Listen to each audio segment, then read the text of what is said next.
Hello, hello! It's me, Mama Rox. Simula nga pala nung August 6 ay wala nang pasok ang mga estudyante dahil nga merong bagyo. And hindi rin naman ako makapagluto ng mga merienda kasi nga nagpapagawa ako ng tiles sa baba. So ayan, ang nangyari nga ay kaming mag-ina ay nandito lamang sa taas kasi nga bawal kami dun sa baba. And alam nyo naman ako talagang hindi nga ako sanay ng walang ginagawa kaya ang pinagkukuting-ting ko nga itong aming kwarto. Pinaglipat-lipat ko nga itong kama. Inilipat ko na din ang pwesto itong aking drawer pero dahil nga mabigat kaya naman binawasan ko ng laman. Tapos nung matapos ko nga siyang ilipat, problema na naman ito, ang dami namang ibabalik. Tapos alam nyo ba, naisip ko rin na sana hindi ko na lang siya inumpisahan. Kasi talaga nakakapagod nga ni. Tapos alam nyo ba, inumpisahan ko nga siya ng alas 10 ng umaga, natapos ako gabi na. Ayan, kung makikita nyo nga yung anak ko dyan ay tulog na. Tapos ako kung ano-ano pang kinukuting-ting. Kasi talagang nasiyahan naman ako sa aking mga pinaggagawa sa buhay. Literal na naghanap lang ako ng sakit ng katawan. Sabi na kasing magtinda na lamang. Tapos ayan, hindi na nga ako nasisiyahan dito sa cover ng aking kama. Kaya naman syempre, umorder na nga ako agad para at least dumating na nga agad. And ayan, ngayon nga ay August 10, saktong dumating na nga itong aking in-order. So syempre, agad-agad natin ikakabit yan para at least makita na nga agad natin ang result.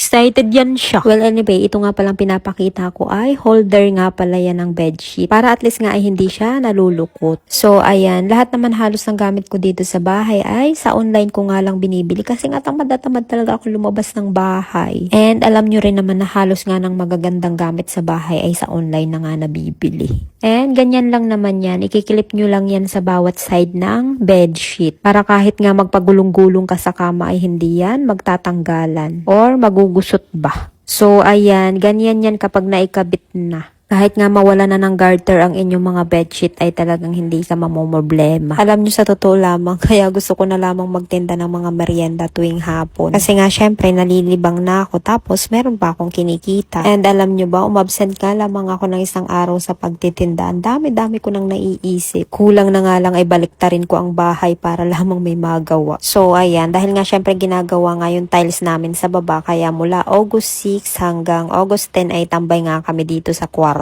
And ito na nga ang resulta ng pagtambay namin dito sa kwarto ng ilang araw. Talagang maliw-liw ng mga gamit dyan. So ayun lang naman, babush!